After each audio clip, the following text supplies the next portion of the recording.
በማውጣት ስራ ላይ የተሰማራው አስኮም የተባለ የግብጽ ኩባንያ ፍቃድ ያወጣበትን ስራ ትቶ በመረጃና ደህንነት ስራ ውስጥ ተሰማርቷል ይላል ይሄ ሪፖርት።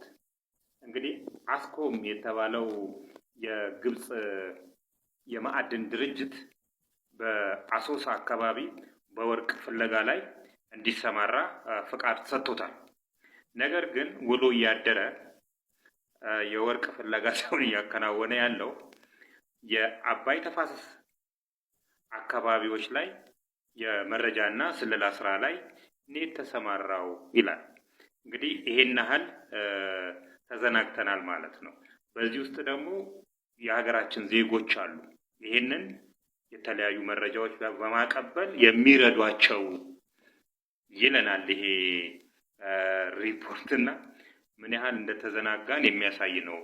የክልሉ መስተዳድርም ሆነ የፌዴራል በማዕድን ዘርፍ ላይ ፍቃድ የሚሰጡ አካላት እንዴት መጠራጠር እንዳቃታቸውና ለግብጽ ላሉ ሀገራት እንዴት ነው በህዳሴ ግድብ አካባቢ እንዴት ነው ፍቃድ የሚሰጡት የሚለው አጠያያቂ ነው።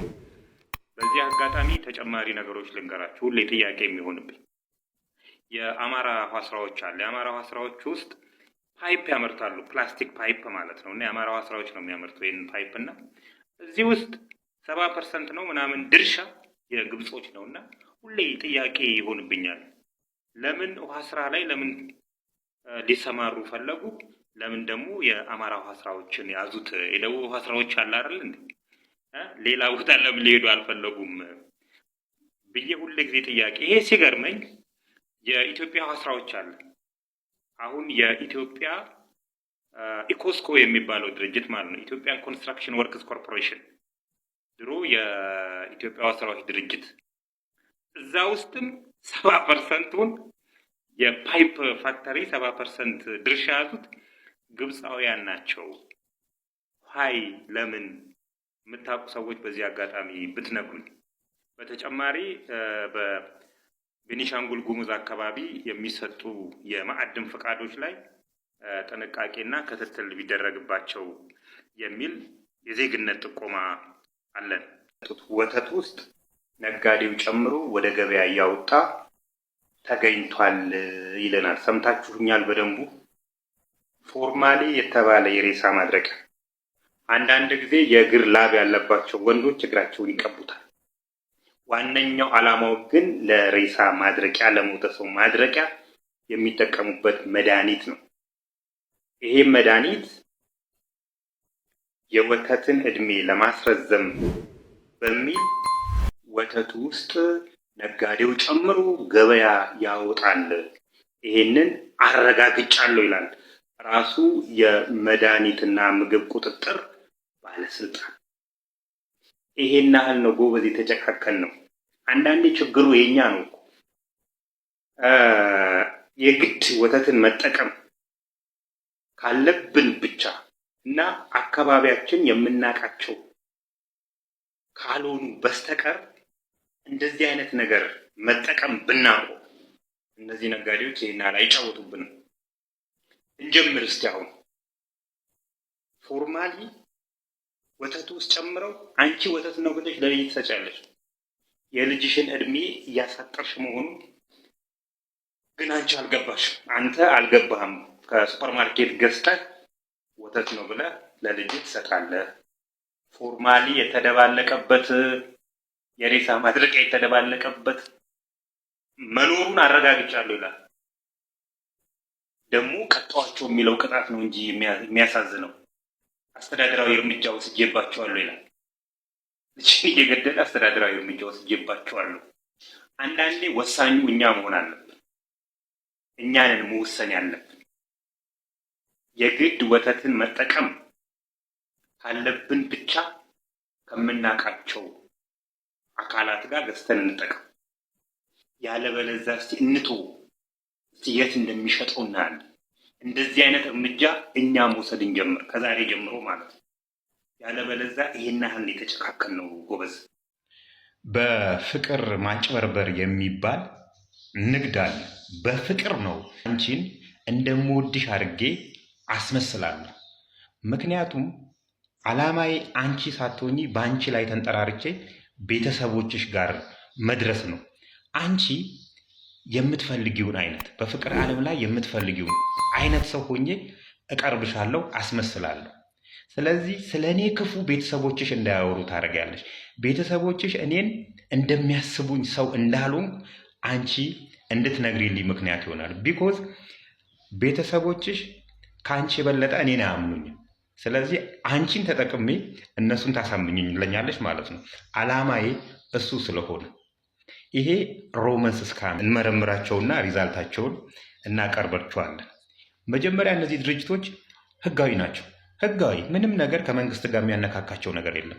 ንግድ ፍቃድ አላቸው፣ ቲን ተመዝጋቢ ናቸው፣ አድሬስ አላቸው። ምንም ነገር ህጋዊ ናቸው።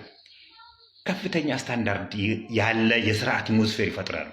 ቢሮአቸው በከፍተኛ እንትን ነው የተመሰረተው። ጽድት ያለ ነው፣ ሰፋፊ ነው።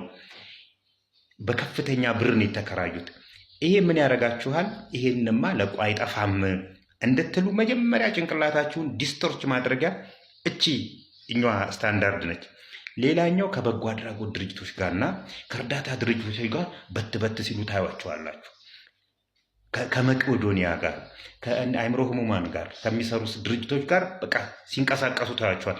ለምንድን ነው እነዚህ ሰዎች ትክክለኛ ሰዎች ናቸው ብሎ በተለይ እንደ ኢትዮጵያውያን ባህልና ኖርም ያደጉ ሰዎች እንደዚህ አይነት ሰዎች ትክክለኛ ሰዎች ናቸው ብለው እንዲያስቡ ስለሚረዳቸው ነው ከበጎ አድራጎትና ከእርዳታ ድርጅቶች ጋር የሚንቀሳቀሰው።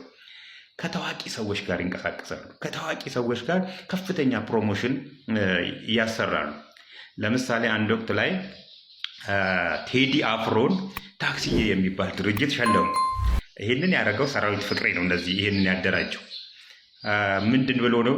ለኢትዮጵያ የሙዚቃ ኢንዱስትሪ ላበረከተው አስተዋጽኦ ብሎ። ዓላማው ግን ሌላ ነው። ቅድም የነገርኳችሁ ነው። ቴዲ አፍሮን ህዝቡ ይወደዋል። በቴዲ አፍሮ ላይ ተንጠራርተ ህዝቡን ማግኘት ነው ዋናው ዓላማው የነበረው ማለት ነው። ታክሲዬ የተባለው ድርጅት ዳንኤል ዮሐንስ ይመራው የነበረ ድርጅት ነው። ከፍተኛ ማስታወቂያዎች ያስነግራሉ።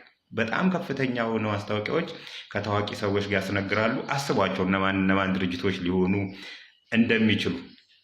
በምን እንለያቸው ነው? ተመሳሳይ ናቸው። ተመሳሳይ የህብረተሰቡ ችግር ይገባችኋል። መጀመሪያ ለምሳሌ የኢትዮጵያ ህዝብ ችግር ምንድን ነው? ድህነት። ከድህነት ትወጣለህ ብለው ይጀነጅኑታል። የሚጀነጅኑት በእንደዚህ በታዋቂ ሰዎች፣ በሚታመኑ ሰዎች፣ በበጎ አድራጎት አንዳንዶቹ እንደውም የበጎ አድራጎት ድርጅቶችን አምባሳደር አድርገው እስከ መሾም ድረስ የደረሰ ማስመሰል፣ ይሄ ሮምስ እስካም ያደርጋሉ ማለት ነው።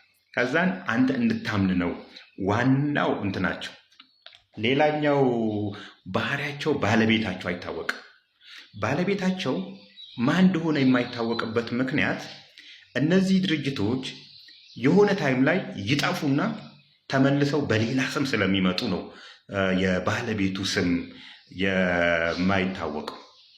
እነዚህ ድርጅቶች እስከ መቼ ድረስ ይቆያሉ የሚል ጥያቄ እናንሳ። እኔ በአንቺ ላይ ተንጠራርቼ የቤተሰቦችሽን ብር በላው። ቤተሰቦችሽ ደግሞ የዘመዶቻቸውን ብር ይበላሉ። ዘመዶቻቸው ደግሞ የማህበረሰቡን ብር ይበላሉ። ማህበረሰቡ የሀገር ብርን ይበላል። የፒራሚድ ቅርጽ ይይዛል ማለት ነው። የፒራሚድ ቅርጽ ሲይዝ ኢንቫይት የሚደረጉ አዳዲስ ተበዮች ይጠፋሉ፣ በዚህ ሴክተር ማለት ነው። በሚጠፉ ሰዓት እነዚህ ድርጅቶች መጥፊያቸውና መዘጊያቸው ሰዓት ደረሰ ማለት ነው። በጣም መደረር ከመሆናቸው የተነሳ እንደዚህ አይነት ድርጅቶች ምንድን ነው የሚያደርጉት መሰላችሁ? መጨረሻ አካባቢ ድግስ ያበዛሉ፣ ሎተሪ ያስቆርጣሉ፣ ለሰራተኞቻቸው ሽልማት ይሰጣሉ። ምን እያደረጉ ነው? በሌላ አኳኋን እየሰሩ ነው። አይጠፉም፣ አሁን ላይ አይጠፉም፣ ገና ናቸው፣ እየሸለሙ አይደለ ምናምን እንድትል ያደርጋችኋል። ይህንን ግን እነሱ የሚያደርጉት እጅ ላይ የቀረዋን ብር ራሱ ጠልፈው ለመሄድ ነው። በዜሮ ላይ ያስቀሩ ማለት ነው። ይሄዳሉ መጨረሻ ላይ ማለት ነው። መጥፋታቸው አይቀርም። ጠፍተው ግን ይመለሳሉ። ተመልሰው ሲመጡ በሌላ እስካም ሊበሉህ ነው የሚመጡት፣ እዚህ ጋር ዜሮ ካረጉ በኋላ ማለት ነው። ኢትዮጵያ ውስጥ እንደዚህ አይነት ቢዝነሶች እጅግ እየበዙ የመጡ የቢዝነስ የሌብነት የማጭበርበሪያ መንገዶች ናቸው። ከፖሊስና ከህግን እናስከብራለን ከሚሉ አካላት በላይ የቁጥጥር ስርዓቱ የሚጠቀሙበት ታክቲክ በራሱ እየበለጠ ነው ያለው እና የአቅማችንን እንወጣ ብለን ነው ትንሽ ሰፋ ያለች ቪዲዮ ዛሬ ልናስቀምጥላችሁ የወደድ ነው። 507 ሚሊዮን ብር ቁጥሩን አንዴ ድገመው። 507 ሚሊዮን ብር አጭበርብረውኝ ለግል ጥቅማቸው አውለውታልና በከፍተኛው ፍርድ ቤት ከስሻቸዋለሁ ብሏል ንብ ባንክ። አጭበረበሩኝ የሚላቸው አካላት ደግሞ ከውጭ የመጡ አጭበርባሪዎች አይደሉም። የራሱ የቦርድ አባላት የነበሩ 30 ሰዎችን ይጠቅሳል። የኦዲተሮችም አሉ ከዚህ ውስጥ። ከዚህ መካከል አቶ ወልደ ትንሳኤ ወልደ ጊዮርጊስ የቦርድ ሊቀመንበር የነበሩትና የቦርድ አባል የሆኑት ዶክተር አለማየሁ ጉርሙና መላኩ ወልደ ማርያም ይገኙበታል። መላኩ ወልደ ማርያም አሁን ላይ በኮሚሽነርነት ማዕረግ የኢትዮጵያውያን እርቅ ኮሚሽን ሆነው እያገለገሉ የሚገኙ ግለሰብ ናቸው። እዚህ ላይ ፕሮፌሰር ሉሙምባን አባባል ማንሳት ተገቢ ይሆናል። ጃፓናውያን ሀገራቸውን ከሰረቁ ሀገሬን አዋረድኩ ብለው ራሳቸውን በገመድ አንቀው ነው የሚገሉት። ቻይናውያን ከሀገራቸው ላይ ከሰረቁ ከሀገር ላይ ሰርቀሃልና ገመድ ይገባሃል ብሎ መንግስት አንቆ ይገላቸዋል። አፍሪካውያን ከሀገራቸው ላይ ከሰረቁ ይሾማሉ። ሉሙምባን ያለውን ያደለው